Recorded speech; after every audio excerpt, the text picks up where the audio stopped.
भाइयों, आपने तो मक्का ज़रूर देखा होगा और मक्का लगाते हुए भी देखा होगा, लेकिन फरवरी प्लांट मक्का का खेती बहुत अच्छा होता है।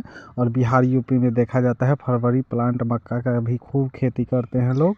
और ये ऐसे तो मक्का कुकुट पर आहार में, पशु आहार में, स्टार्च में, शराब में, बीज के रूप में, मतलब मानव आहार में बहुत ज़्यादा इसका फ़ायदेमंद है। बिस्कुट कंपनी तो इस मक्का को ही लेती है और उसी से बिस्कुट बनाती है। इससे ज़्यादा आप क्या समझ सकते हैं। कुक्कुट आहार में जब तक से ही उपयोग किया गया है, उसके बाद मक्का का रेट भी भागने लगता है।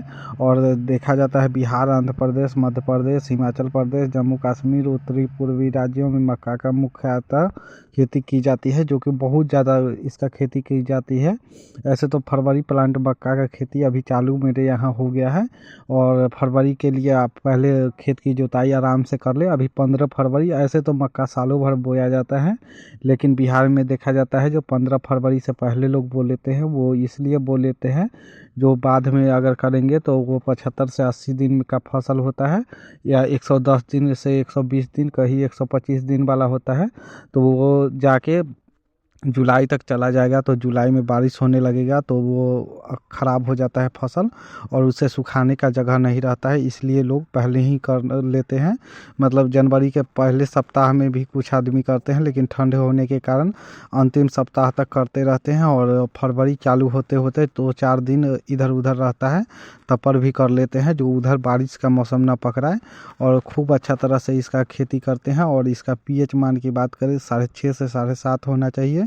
मक्का के लिए बहुत अच्छा उपयोगी होता है। जिस ज़मीन में नमकीन पानी की समस्या है, वो वहाँ नमक के प्रभाव न हो, वहाँ खूब अच्छा तरह से की जाती है। बिहार यूपी में तो नमक का, या एमपीआर में नमक का प्रभाव तो कोई रहता नहीं है। राजस्थान साइड कुछ जगह है तो वहाँ देख लिया जाता है, जो वहाँ आराम से उसे नमक को हटाने के लिए कुछ कुछ केमिकल का मिला के वहाँ कर दी जाती है।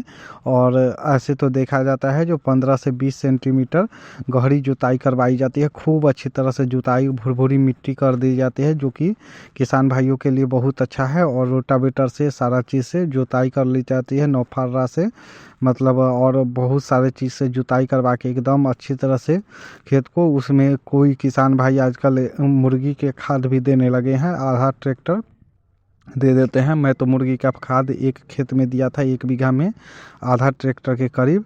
तो वो बहुत अच्छा हो गया गेहूँ।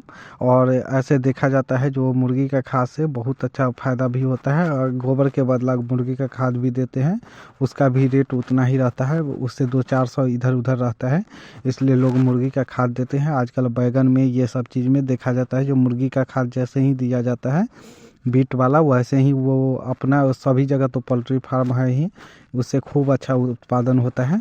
और बुआई की बात करें तो रबी, खरीफ, जायद सभी में एक ही प्रकार होता है, और मानसून पे निर्भर करता है खरीफ वाला बुआई।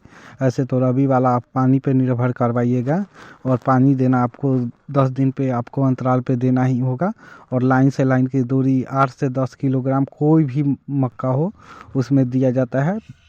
ऐसे तो कॉर्न, बेबी कॉर्न अलग बनाया जाता है, स्वीट कॉर्न के लिए अलग दिया जाता है, पॉपकॉर्न के लिए अलग, वो 4 से 5 केजी मक्का लगता है पॉपकॉर्न वाले में, स्वीट कॉर्न वाला 2.5 से 3 केजी, और बेबी कॉर्न में 10 से 12 केजी। लाइन से लाइन की दूरी 60 से 75 सेंटीमीटर होना चाहिए, एक लाइन से दूसरी लाइन मीर बना के करना चाहिए।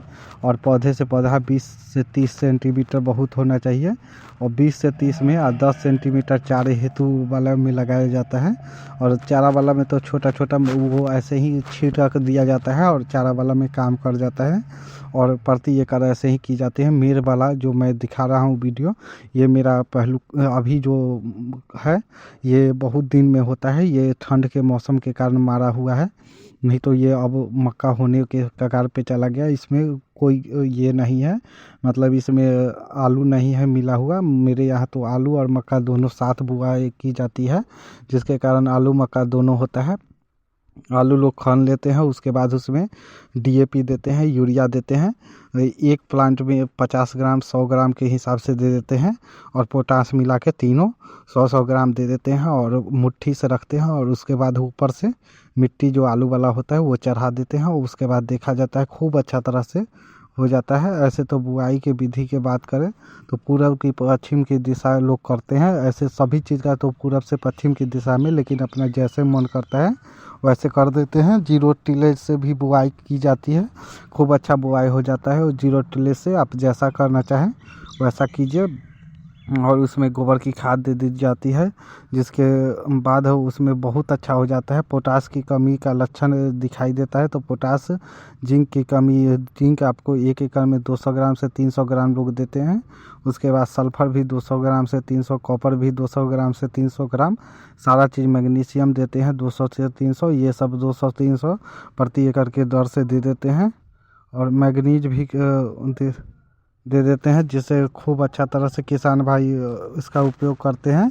और ये सब खाद मिला के जैसे ही देते हैं और उसके बाद जुताई करवा देते हैं, जो बहुत अच्छा हो जाता है। और ऐसे कार्डियाला 9108 होता है, पायोनियर 1899 होता है, ये सब कंपनी का बीज लोग उपयोग करते हैं। आप जो भी करते हैं आपके क्षेत्र में किसान, वही आप कीजिए। धन्यवाद इतना देर वीडियो देखें। कोई भी वेराइटी जैसे BNR का आता है, सिंजेंटा का आता है, नामधारी का आता है, और भी तरह का वेराइटी होता है, जो कि पायोनियर का सबसे ज़्यादा मेरे इधर उपयोग होता है।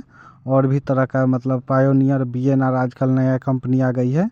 और एडवांटा भी आजकल खूब लोग करने लगे हैं। एडवांटा का मार्केट पकड़ा है बहुत अच्छा।